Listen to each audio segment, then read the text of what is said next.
అండి, welcome to our channel. నేను ఈరోజైతే చింతపండు పచ్చడి అయితే చేస్తున్నాను ఫ్రెండ్స్.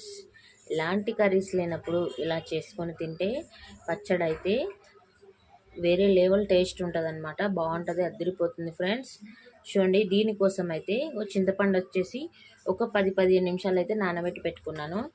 అలాగే ఒక పెద్ద ఆనియన్, అలాగే ఒక వెల్లుల్లిపాయ అనమాట, ఇంకా జీలకర్ర అండి, ఇంకా పచ్చడికి సరిపోయేంత కారం, ఇంకా ఉప్పు తీసుకున్నాను అనమాట. ఇప్పుడు పచ్చడి ఎలా చేసుకోవాలో చూసేద్దామా ఫ్రెండ్స్. ముందుగా అయితే మిక్సీ జార్లోకి జీలకర్ర వేసుకుందాము. అలాగే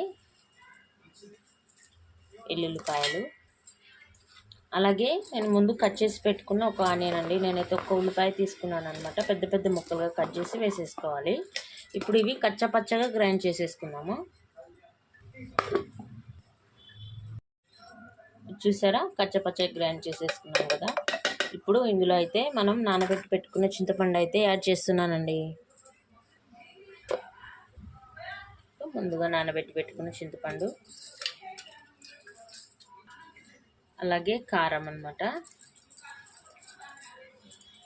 చూసి యాడ్ చేసుకోండి. పులుపుకు సరిపడా కారం అయితే వేసేసుకోండి, ఓకేనా.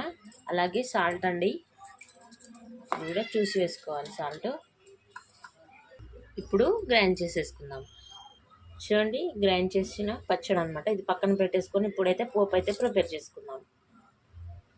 టేస్ట్ అయితే అద్దరిపోతుంది ఫ్రెండ్స్. మీరు తప్పకుండా ట్రై చేసి చూడండి. ఈజీ ప్రాసెస్, చూసారు కదా ఫ్రెండ్స్, ఈజీ ప్రాసెస్ అనమాట. పెద్దగా పని ఏమి ఉండదు, ఓకేనా. ఇప్పుడైతే పోపు అయితే పెట్టేసుకుందాము. ఆయిల్ పోసుకొని ఆయిల్ వేడైన తర్వాత జీలకర్ర, అలాగే ఆవాలు, కొంచెం శనగపప్పు, కొంచెం మినపప్పు అండి,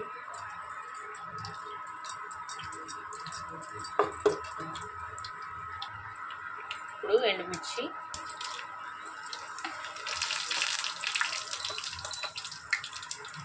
ఇప్పుడు పసుపు అండి. ఇప్పుడు ముందుగా గ్రైండ్ చేసి పెట్టుకున్న మనము పచ్చడి అయితే యాడ్ చేసేసుకోవాలి.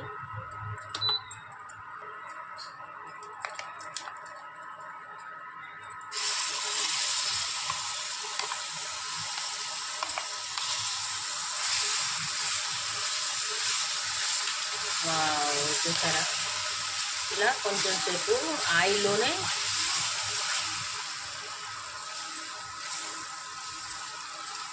కొంచెం ఈ పచ్చివాసన పోయేంత వరకు మనం ఇలాగే ఫ్రై చేసేసుకోవాలన్నమాట. తర్వాత మనం ఒక బౌల్లోకి తీసేసుకొని స్టోర్ చేసుకుంటే మనకైతే ఈ పచ్చడి అయితే వారం రోజుల వరకు ఉంటుందండి. చాలా బాగుంటుంది, ఈజీ ప్రాసెస్ అనమాట.